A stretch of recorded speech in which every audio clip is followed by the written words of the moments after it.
Sometimes I just don't have the energy to make an upbeat video, but sometimes I do have the energy, okay? This is not one of those times, but it is though, okay? I don't know. Like at some point throughout the day, I felt like crying. Not like sad tears, but like tears of joy that I was frustrated. I don't know. This is not how I'm gonna start the new year like this, okay? I might. I don't know. I may just name this video, I don't know.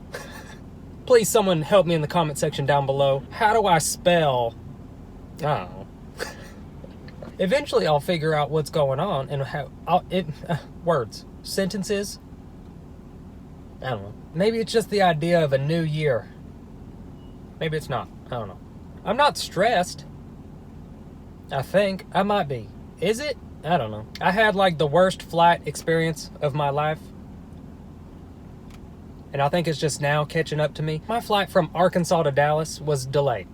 Okay? So I missed my connecting flight from Dallas to Sacramento. So what was supposed to be an 8-hour flight to get home took me 36 hours.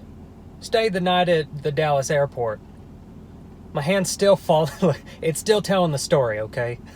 And there she goes. Flying just stresses me out for some reason. I don't know why. But the one from Arkansas to Dallas, I know why. I know very much why. So I'm sitting in the row behind the exit row, okay? And the stewardess comes up and she's talking to the people in the exit row. She's like, can I get a verbal confirmation that in the case of emergency, you're willing to open this door for other people? And everybody has to say yeah out loud. Well, I'm sitting behind them and I take my job very, very seriously. Okay, my job being, of course, backup to the exit row people. Okay, so whenever she was asking people for the verbal confirmation that they're willing to help in case of emergency, I whispered underneath my breath, yeah. Okay, I wanted to make sure that it was put out in the universe. The universe knows I'm willing, just in case Carol sitting in front of me isn't willing to tackle the task at hand if this bird goes down, okay? So I always wear my headphones, okay? I always have my universal sign of don't talk to me's in my ear, but I'm always listening, okay?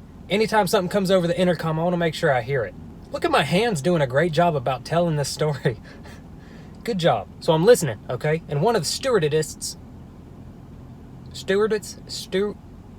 one of the ladies at the front with the intercom in her hand. So she's telling everyone to buckle in just in case of like unexpected turbulence, okay? Unexpected to some, just another day in the office for me. She's talking, she's telling everybody to keep their arms and legs inside the aisle because they're coming down with the cart.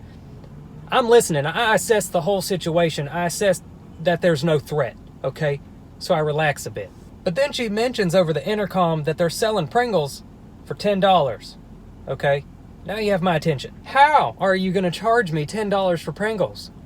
Who's paying $10 for Pringles? Why? If I'm going to pay $10 for Pringles, I better get some equity in the company. But then the plane performed a maneuver I didn't think planes could perform. The best way I could describe what happened was, you know how when you're driving and then a squirrel darts in front of you and you slam on your brakes and then you jerk the steering wheel to try to avoid it? We did that 37,000 feet in the air. I don't know what we're trying to swerve out of the way of midair, 37,000 feet. I think this was the unexpected turbulence that the stewardess was talking about. So then my heart starts beating physically outside of my chest, okay? My heart jumped up to first class and is eating $10 Pringles without me, and I'm back here behind the exit row freaking out. I still don't know what would cause us to dive bomb 7,000 feet, go completely sideways, and then immediately correct ourselves, and then offer me $10 Pringles.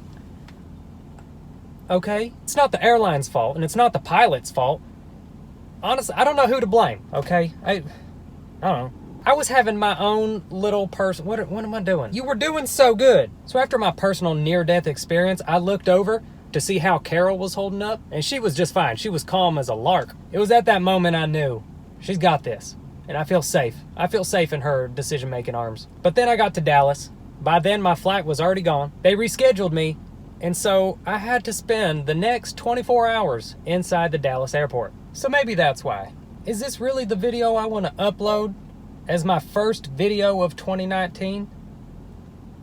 Kinda. I don't know.